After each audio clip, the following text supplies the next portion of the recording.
It's Spoilerin time. First, best, worst, last. I'm Tom Merritt. He's Brian Brushwood, and we are beginning a new first, best, worst, last cut, Brian. Yeah, although I'm very confused because this time it looked an awful lot like the first might have also been the best. The best. I don't know how it was rated according to the IMDb's and the whatnot, but we are starting our journey through Cheers. And for those of you who haven't heard, we watched the first episode, we watched the best rated episode, we watched the worst rated episode, then we watched the last episode. This was an extraordinary pilot, Tom. I felt like we've talked a little bit about how I'm learning about character diamonds, ways to tell characters and so on. And in the first 30 seconds, you see Sam very proud of his little establishment, and he's the only character. And then 20 seconds in, they introduce a conflict, a kid who's trying to drink underage. Then that resolves itself in 20 more seconds, and you're like, oh, I think I have a sense of the character. And then, like a fractal, now all of a sudden 2 characters come in with their own conflict. And so we spent 20 seconds getting to here. Now we spend 40 seconds in resolving, oh, he's sassy, she's smart, she's smitten with this guy, and so on. And then the whole thing is a perfect fractal. It might be the perfect pilot is what I'm trying to say. It's interesting. With first, best, worst, last, I think what we're going to do is if the first or the last are rated either the best or worst, we will still do the second best or the second worst as best and worst. In the case of Cheers, the final episode, the last, is its top rated episode. So our best will actually be the second best, which is still not the pilot episode. The finale is rated 9.1 out of 10 on IMDb. The best episode, which we'll be watching next week, Dinner at 8-ish, is rated 8.8 out of 10. The pilot is rated 8.1 out of 10. I will vouch for the fact that the pilot is of its time, at a time, like there are certain rules when you were dealing with primetime television. You had to acknowledge the fact that there was a 3-act structure, that there would be ad breaks at certain times, that people would come back and see ads, and then they would there's no pausing, so people might pop in and out and not have, miss some parts here and there. Yeah. And they would need to be reminded of, like, well, you're only here because of that thing that is why you're here, and so on. Yeah. But when I think of character diamonds, and I don't know, I'm probably gonna bore everyone with this, but there's at the top of the diamond, you have the thing everyone sees. You have the secret thing that you never say, but everyone figures out. You have the curious thing that's off to the side, and then you have kind of this hill to die on. And very quickly we establish that Sam is very proud of his bar, and his also curious thing is also very sassy. The secret thing is that he's very kind, and the hill he's willing to die on, like they pretty much say, like, oh yeah, no, I was a drunk and I washed out of baseball. And even when I was drunk, while I was drunk, I bought this bar, and I'm never going to give it up. Like, Sam will never give that up, right? And then in walks Diane, who has her own character diamond. But then they start introducing other characters, like Coach, who's like supportive to a fault, says yes to everything, even when everything conflicts with each other. And you got Norm, who on the surface is a drunk, but also somebody who is occasionally insightful. You've got, who's the mailman one? Cliff. Yeah, Cliff. Clavin. Cliff, who is proud and wants to be perceived as smart, but is not, and but also he's like the golden retriever of the group. And then and you have Carla, who is harsh and brittle on the outside, but also keeps track of everything. And you have Diane, who, that beautiful moment where she just listens to a litany of like 7 different drinks from Carla that are on order, and Sam is like, "I'm sorry, what am I making?" And then and just after saying, "I would never work at this place," goes on to just exactly rattle off all of the I'm details. sure what my next job in will present itself as a sign, and then yeah, boom, boom, boom, boom, boom, right? And then finally, you get the last character diamond where you realize that the bar itself is a character. It's a Battlestar Galactica. It's a ship. It's an Enterprise, and Yeah, uh, yeah. it was just a real treat. It was perfect writing, especially for its time. What I wonder if Sam's North Star is in fact being a womanizer, and his secondary trait is needing love. That's not as evident here, but having watched Cheers, we know that he does the, like, sexy beast, whatever that line is, a couple of times. So he gives a little intimate. He intimates that. Oh, and Diane takes the call from Vicky, and he doesn't want to answer it.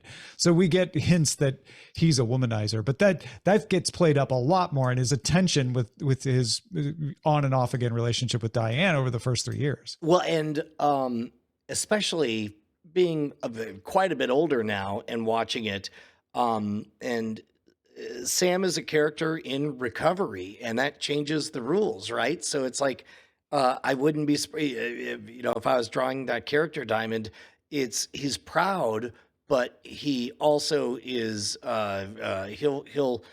he still has the instincts of an addict who will sneak away if he can get away with it, as we heard with the phone call. That aspect kind of goes in and out, and that's outside the bonds of the first episode, right? Cheers does do an episode, and possibly I think it's more than one episode, where he falls off the wagon and starts drinking again. No kidding. Yeah, that's a couple of seasons down the road, but I always felt like they kept the fact that he's a recovering alcoholic sort of with a 10-foot pole until it was sweeps week. and then they brought it back in. They're like, yeah, let's embrace that. But I'm with you. I thought this was a very good pilot, and if you had told me this was the best episode of Cheers, I would definitely have believed you. The only thing that I found, it's not that it was unbelievable, but it was like, oh, that felt a little bit forced, was Sam offering Diane the job and Diane eventually taking it. I'm more convinced that she takes it after the fact, when she explains to the couple that we find out doesn't even speak English, that she talked herself into this because she's a student of human nature, and what better place to study the students of human nature than in a bar. I definitely buy that she felt a sense of community from the bar that she needed and felt comfortable with, even though she hated it at the same time. But when Sam offers her the job, I'm like, why are you offering her this job? And there could be a million reasons. That was the only part where I questioned anything that was happening. Everything else was just unquestioned. Let me offer you the following counter offer. Oftentimes a pilot doesn't really know what it wants to be. I'll point to Encounter at Farpoint, the first Next Generation episode or whatever, and only later do they figure out what it is. They kind of do cast Sam as kind of like a wise, mysterious Obi-Wan figure. A little bit more than he ends up. Yeah. Yeah. And then eventually they make him more of a human who is actually going through some things. But it's like he's got strong, to be honest, he's got strong Michael vibes from The Good Place. He does. I didn't even think about that. He is more Michael in this episode than he will be. Right? Because relationship to Diane, their vibe is always going to be, well, I'm a dummy. I don't know anything. I'm an ex-jock, and Diane's the super book smart person. Right. But which one is really smarter in real life? Yeah. But then meanwhile, he's secretly he doesn't like come off smart. as a dumb jock in this pilot episode. Well, he also comes off as the emotional center. Every character is wacky around him. he is the least wacky of all of them. Now, he's Yes, for sure. snarky, but he is the most centered character in the entire pilot. Yeah, and honestly, he's not far off of what Sam will be. In fact, he's Sam at Sam's best moments through the entire episode. That's the only thing that's different. In other episodes, he won't always be Sam at his best. Norm is Norm. From the moment he walks in and they yell Norm, to like, don't tell my wife. We know her name's Vera. I don't think he calls her Vera yet, but like that is clear Norm. Cliff, John Ratzenberger isn't even in the regular cast. He's and John Ratzenberger as Cliff in the post credits. Like he has not been included in the regulars, and he's already captivating. You're already like, well, yeah, of course, Cliff Clavin is going to be a part of this bar. The beauty is that they've mapped, every one of those characters. We've all been in that bar, and we've all seen that guy or that girl. And by sticking to clean archetypes, it really sings. And I understand why instantly this was a hit. And I understand why Ron didn't become Cliff. Ron. Exactly. Ron is the other person that pops up in the Greek chorus to answer Diane. So Cliff says, well, and says something about women having sweat glands. And then Ron is the next person who walks in. I cannot remember what he said either, but he's like the other character at the bar who tries to help out Diane. And then at the very end of the night, when Ron's leaving, he's the one who says, hey, Sam, thanks for that chat. It really helped, and leaves. And that's what causes Diane to go, why do people tell bartenders their problem? And then proceeds to do exactly that. Yeah. And I don't think we ever see Ron again because his character is flat and unmemorable, but Cliff's was not. Cliff, like you said, is an archetype. Yeah. It's another thing I noticed was I believe this is the only episode I've ever seen that shows what's behind the camera, because it begins with him walking out from another room with a pool table. And I can't remember if this is one of those 1980s shows where they said filmed in front of a live studio audience. Yep. But this most certainly was not. This was a laugh track episode because there was what they showed us. There simply was no room for a live studio audience. And they do show that pool table room, but it's a second set. Right. And in front of the live studio audience, I imagine it looks like they walk in from one side and then it's a second set off to the side that is the pool table room.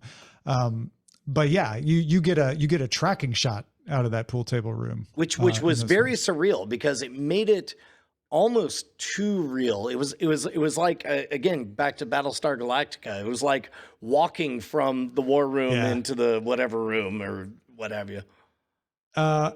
And some of the silliness of Cheers, which I still adore, is not apparent here. The over the top Diane, the he can't possibly be that stupid Sam.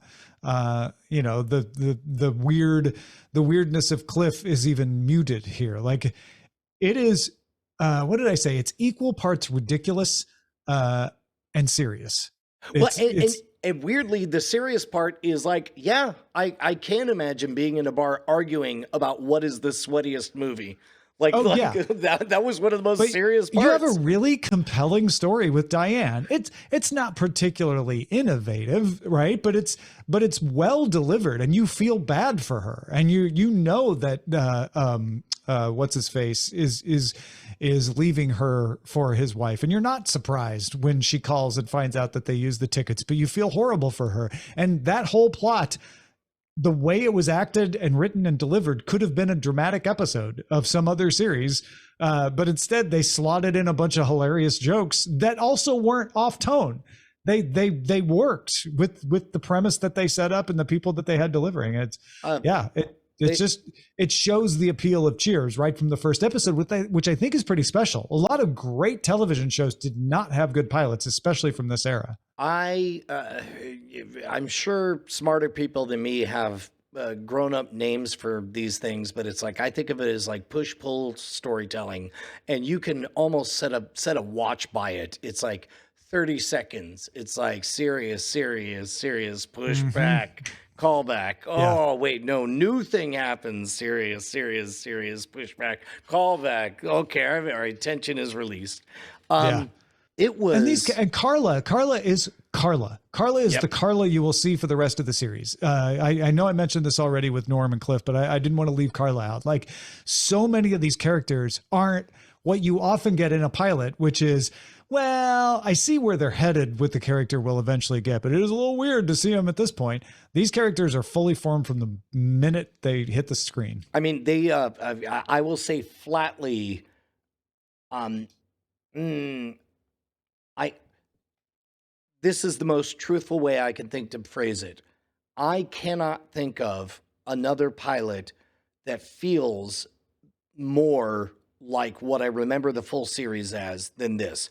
Because if you go back and you watch the pilot of Star Trek The Next Generation, or the pilot of, Knight Rider, or the pilot of, it's you're like, oh, that was before they really figured out what they were doing. Yeah. This one felt like from day one, they knew exactly what they were doing. If it wasn't for the fact that Sam didn't know Diane, this could have been in the middle of the run. This could have been in season 5 or something. It was that smooth. Production brain kicking in. That's some dyed hair he has from episode 1. Like, I always, Sam? Yeah, I always wondered. Oh yeah, I didn't notice that. I always wondered how he got so gray so fast, and he's clearly already gray at the beginning of Cheers, just dyeing his hair. But which would be consistent with Sam, to be honest. Oh, sure. Yeah. But it was man. I would place this as one of the best pilots as a pilot I've ever seen, full stop. Agreed. So we're going to go on the roller coaster now. That was episode 1, Give Me a Ring Sometime.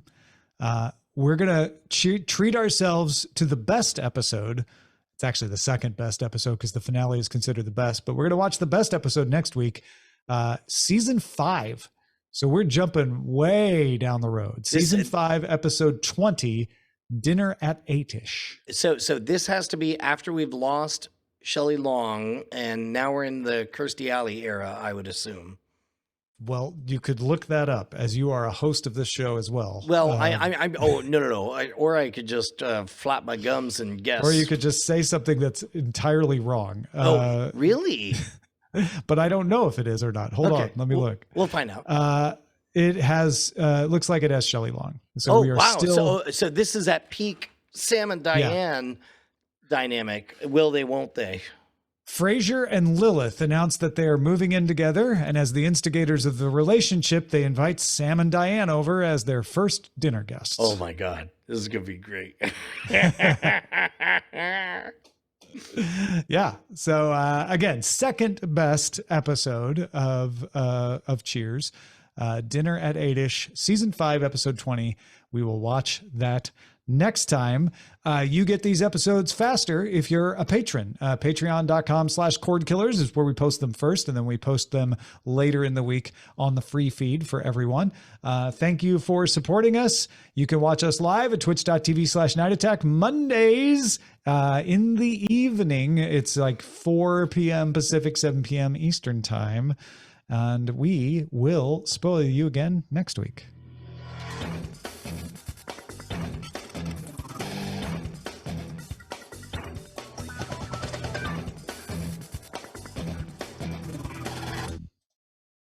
Boom.